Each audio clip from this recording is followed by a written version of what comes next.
एक बहन ने अपने भाई की कलाई पर धागा बांधा और कुछ ही महीने बाद उसका पूरा राज्य राख बन चुका था। धागा गलत नहीं था, बहन का प्यार भी गलत नहीं था, गलत था सिर्फ वक्त।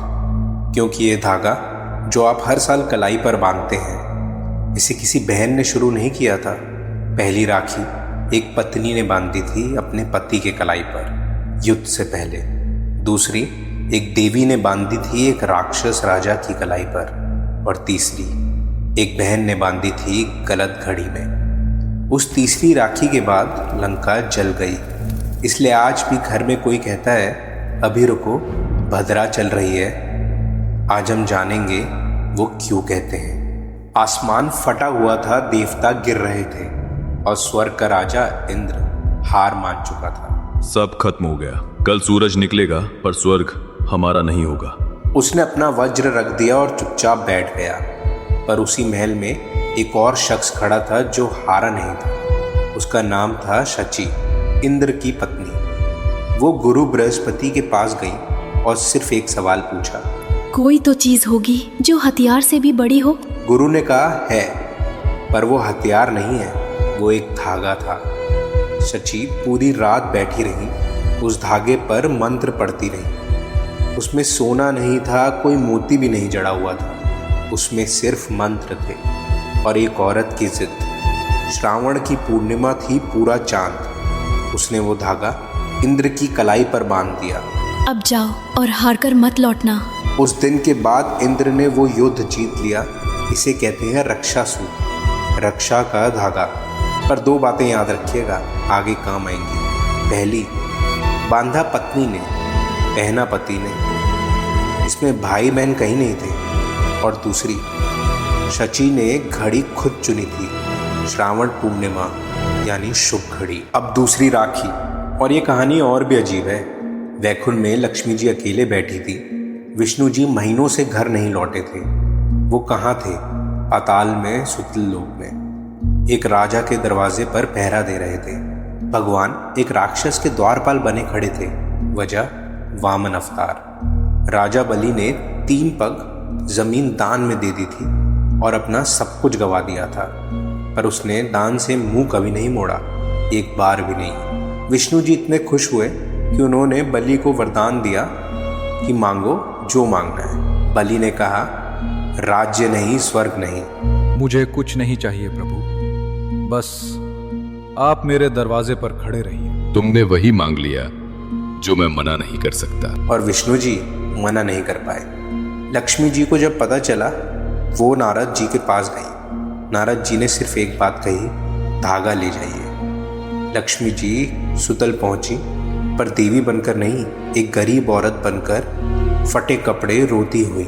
मेरा कोई नहीं है राजन, कोई भाई नहीं है। बलि ने उसे महल में जगह दी, बेटी की तरह रखा, बहन की तरह रखा। और श्रावण पूर्णिमा के दिन उस औरत ने बलि की कलाई पर धागा बांध दिया। बहन, मांग लो, जो मांगोगी मिलेगा। और तब वो औरत देवी बन गई। मुझे आपका द्वारपाल चाहिए। बलि समझ गया, सब समझ गया। उसकी आंखों में आंसू थे, पर हाथ उसने पीछे नहीं खींचा।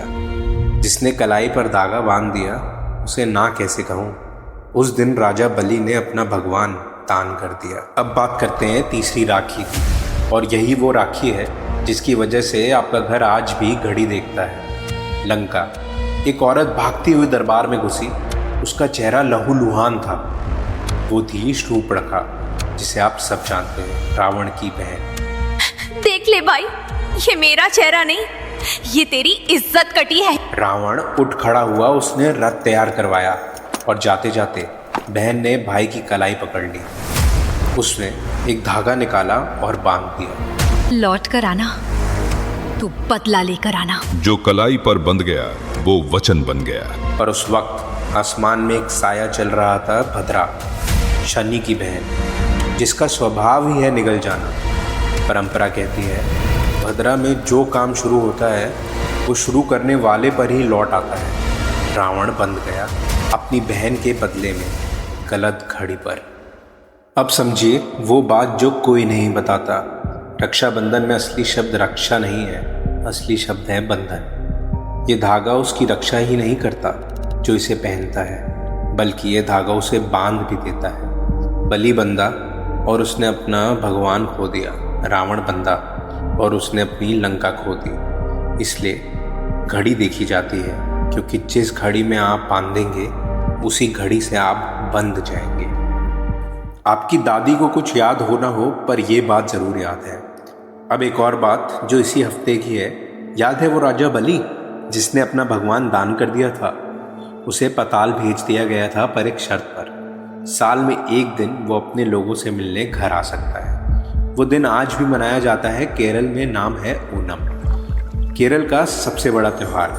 असल में एक राक्षस राजा की घर वापसी है, और ये सब जिस मंदिर के इर्द गिर्द घूमता है वो है त्रिक्कारा वामन मूर्ति मंदिर, एर्नाकुलम जिला, कोची, केरला में। केरला का एक लौता वामन मंदिर, उसी वामन का जिसने बलि से सब कुछ ले लिया था।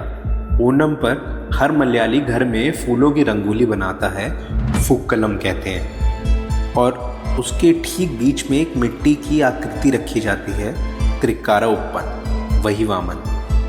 घर के दरवाजे पर बलि का स्वागत करने के लिए जिसने उसे सब ले लिया था वही उसका स्वागत करता है। और ये कोई पुरानी किताब की बात नहीं है। अभी भी इसी हफ्ते 2 दिन पहले केरल ने यही ओणम मनाया था, और आज राखी है। और आज सिर्फ राखी नहीं बनती, आज ही दक्षिण में जिन्हू भी बदला जाएगा, उसे कहते हैं उपाकर्म। महाराष्ट्र में नारियल समुद्र को चढ़ाते हैं, नाराठी पूर्णिमा। और बिहार, झारखंड, मध्य प्रदेश में औरतें जौ बहाती हैं, कुजरी पूर्णिमा, बेटी की उम्र के लिए। श्रावण की पूर्णिमा पूरे भारत में धागों का दिन है।